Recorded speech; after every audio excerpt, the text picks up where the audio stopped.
I've never known. Boys and girls, ladies and gents, good morning. It's Brent Abel here, WebTennis.com. Another episode of What's the Right Shot, episode number 370. That's a big, fat, chubby, round number there, Jeffrey. Yeah, it is. That's like every day for a year plus 5. Yeah, See, we're talking geometry, a little math there. You see how I was working that in? Isn't that algebra? Yeah. Thank What is you. math? Thank you. Yeah. I just General wanted to make term sure. math. Okay, well, my mom was a math teacher, Head Royce School in Oakland. Taught geometry and algebra. Ouch. And she went to Smith College back east. She majored in math and she minored in drama. And so you know how much fun teaching or how much fun it is to be a student in geometry and Oh, algebra. yeah. Not much. So she figured that one out early and decided, I'm wondering how I can make this more fun. So let's bring some drama into it. So she started creating these little skits, these little plays. Just ask Peter Smith, one of your students, about his time with my mom in geometry and algebra. Anyway, guys, hope you're having a great day so far, wherever you are. I'm here in the Southern California desert. Beautiful day, getting out there with Mai and the Big O today. Nice. At around 10 on the grass. Because you guys got to get ready for the tournament, right? We got husband and wife grass courts coming up. A week from Monday. Yeah. So yeah, we definitely got to get ready for that. And but we'll be ready. Give it a go. And what else? Tomorrow, we've been talking about fitness the last couple of days. Tomorrow, I'm going to give you an opportunity to get into my fitness program. Basically, it's not theoretical, it's what I do. And so I got a video of what I do on the court, primarily the sprints that I do. And there's a very specific way that I do the sprints and a reason why. I'm going to show you that. And then I'll show you what I do in our little gym we put together. Jeff, you saw that a little bit over a year ago when we ordered this thing from Costco. Yeah, Inspire. It is, gym. Yeah. It's a great piece of equipment. I mean, it really is. Single piece of equipment, and for the price of what they were selling it for, it was like it was like $300 off delivered, and I think the total price delivered was about $1,100. Took mine about an hour to put together. No big deal. And then the other piece of equipment I've got in there is a stationary bike. I know a lot of people go, "Oh man, stationary bike, really? It's so boring." Well, yeah, but it does pay off. I got a TV in there. Tennis Channel is going, except for Sunday afternoons. I got there's an NFL game going, right, and maybe Saturday afternoons there's a college football game going. But typically it's. I really in my setup, I've got a stationary bike, but I also I picked up a maxi climber. Which is one of these deals, legs and arms, so it looks like you're climbing a ladder. Yeah. And the maxi climber is the non-professional gym version. I mean, you can get them brand new for $250, right? And a little less than that. And then I went on Facebook Marketplace and found somebody that was using it as a clothing rack. So it was brand new, and $30 later, it's in my gym, and I love it. It's a great piece of equipment, for adding, especially for circuit training, to have that cardio bit in there, in between, as you're moving from exercise to exercise, kind of without stopping. The maxi climber is great, and like I said, Facebook Marketplace, you can find any kind of exercise equipment. Craigslist, of course, but Facebook Marketplace seems to be kind of, taking over. But you can find all kinds of gear now that is basically brand new. Yeah. For pennies on the dollar. Yeah. No, I think the cardio component is important. So, and I don't do a lot. I mean, a typical, like yesterday was actually a bigger day for me because we got rained out. We got rained out. We got rained out a little bit, or I just had me tennis scheduled. I think combination of both yesterday. But so anyway, guys, I'm gonna show you this fitness program I do. I've also got an 8-page PDF, which is the kitchen and what I do, what I don't do, and it's mostly about non-inflammatory eating. Yeah. And I think at our age, as we get older, it's super important that that we think about that. So what else? Let's get into today's episode of What's the Right Shot?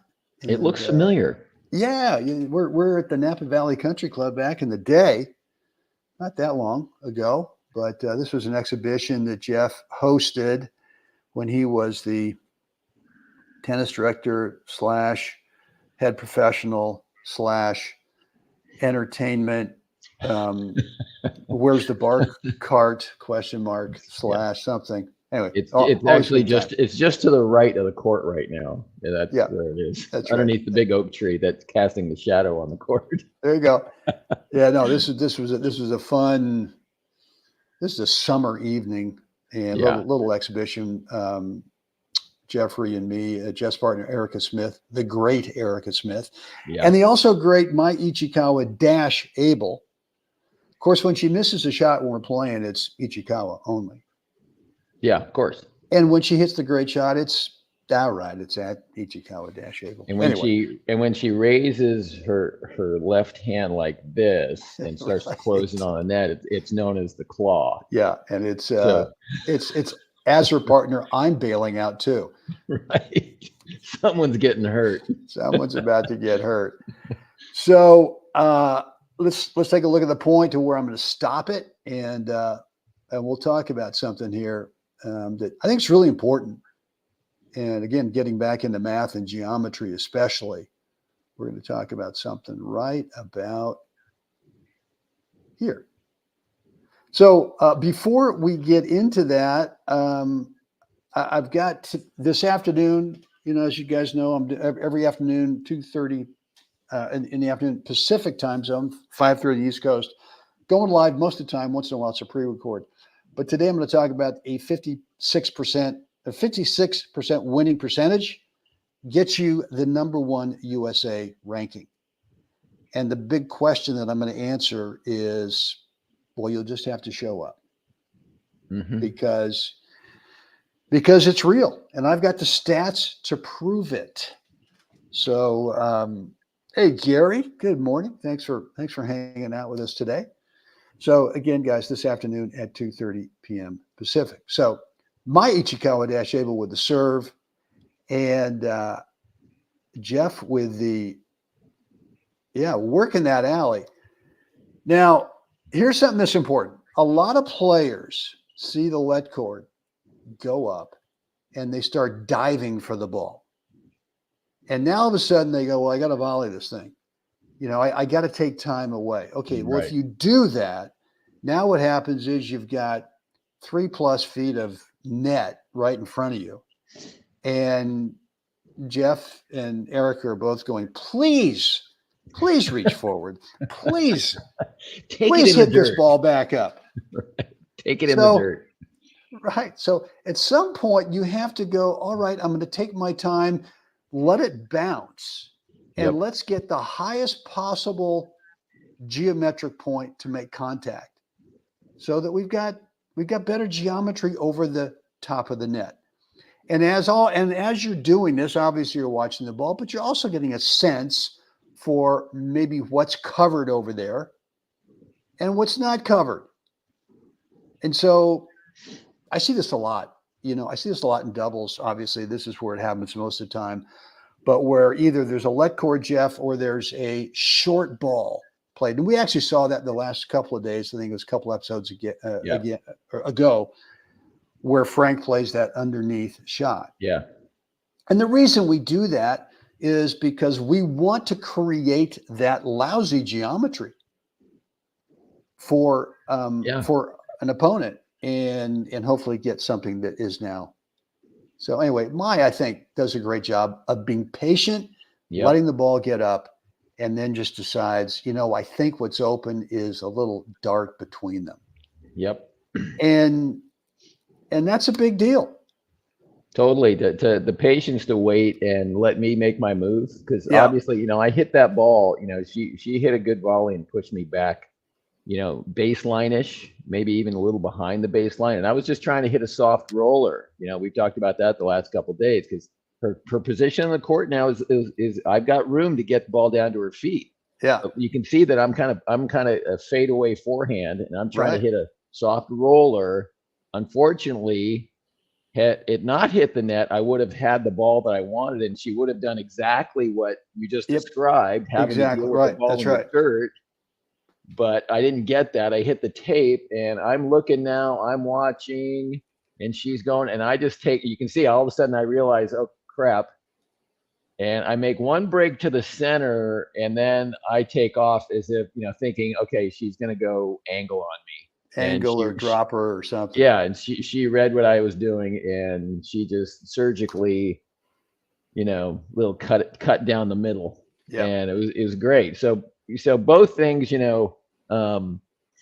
I think are like legitimate for both players. What I decided to do, I was like, I know that I just went from heavy potential of being on the offensive and Erica having something that she could just take to town to, we're in a little bit of trouble here. I'm just going to have to make a move.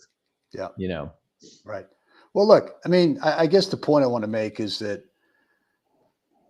allow this ball, unless you can step forward. I mean, this let Yeah. cord's up pretty high, but there's not enough time for, I mean, look, Mai's already, I mean, look at what she's prepping for. I had not picked this up before, but she's looking at your ball, assuming it's coming over and it's going to be right. low. She's low. She's Yeah. low and away there. Yeah. Right. Yeah.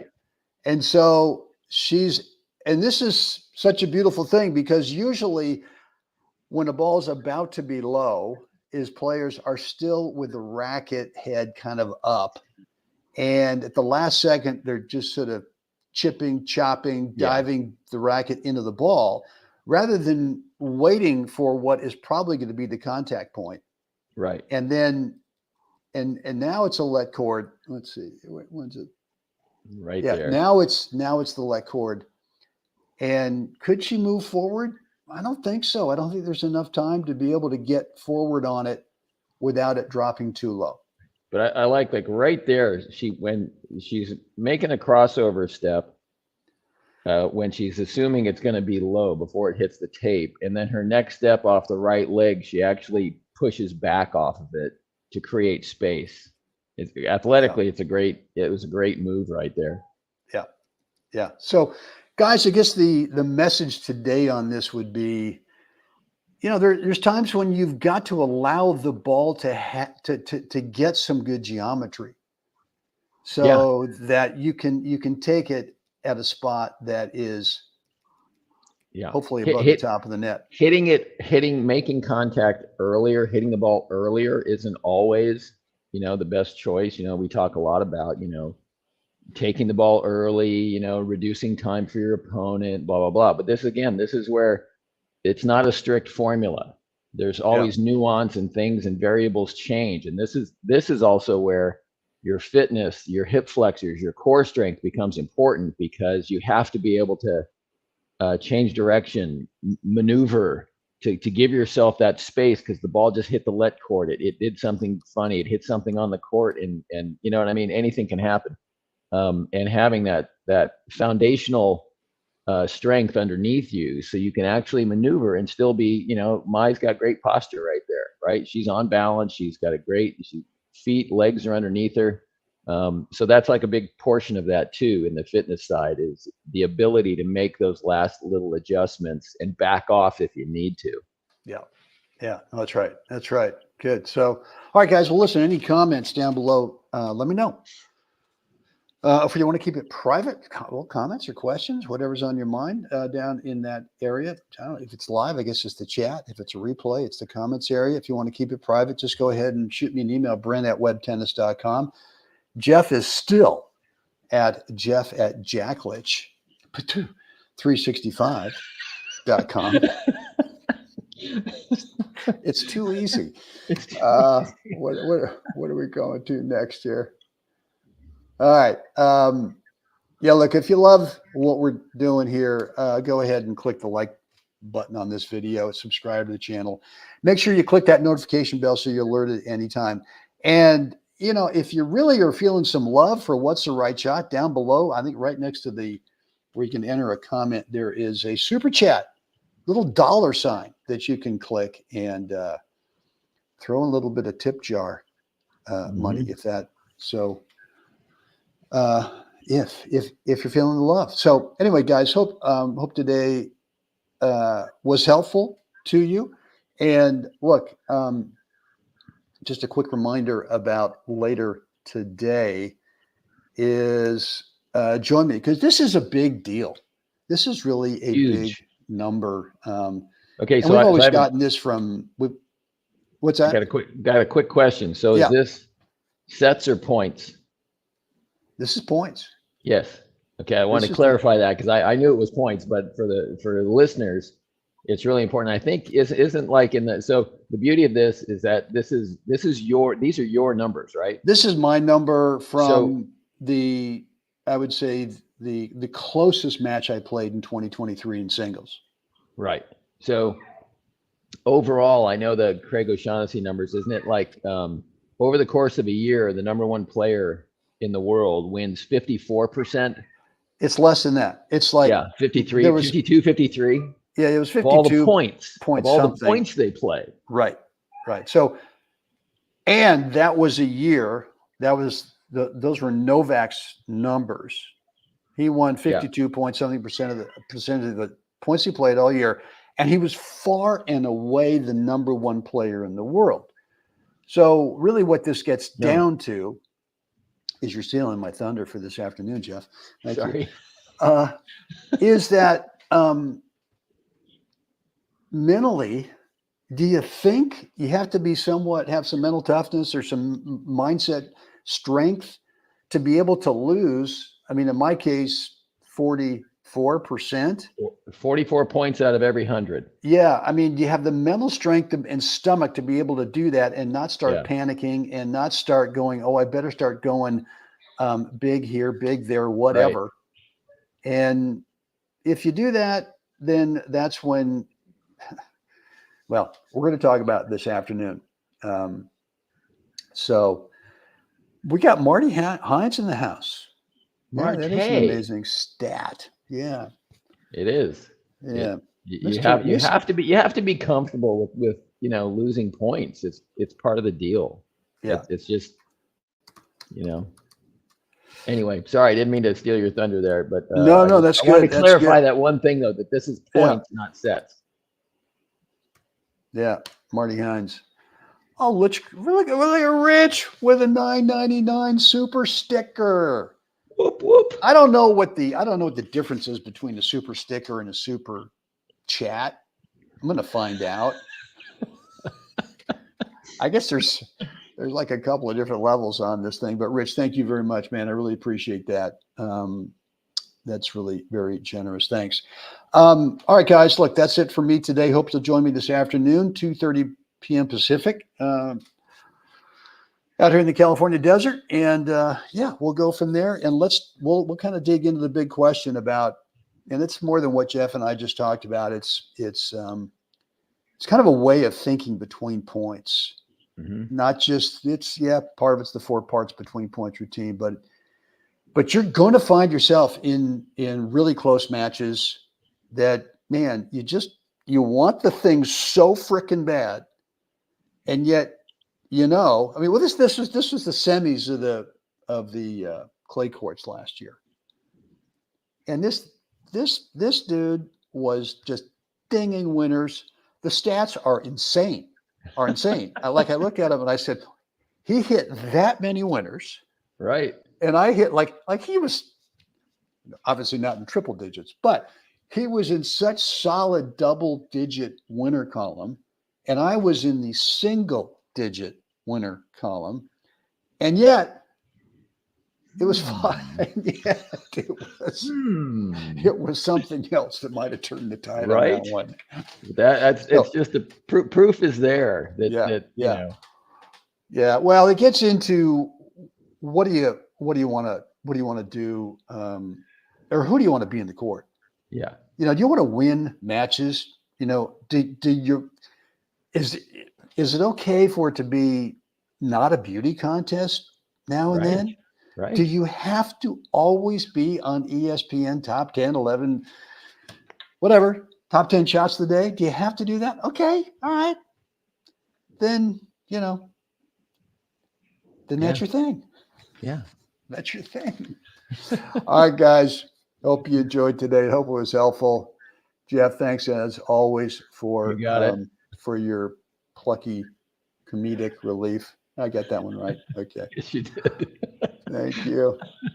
Thanks. Guys, time to get out there, help someone else have a great day. See you again next time.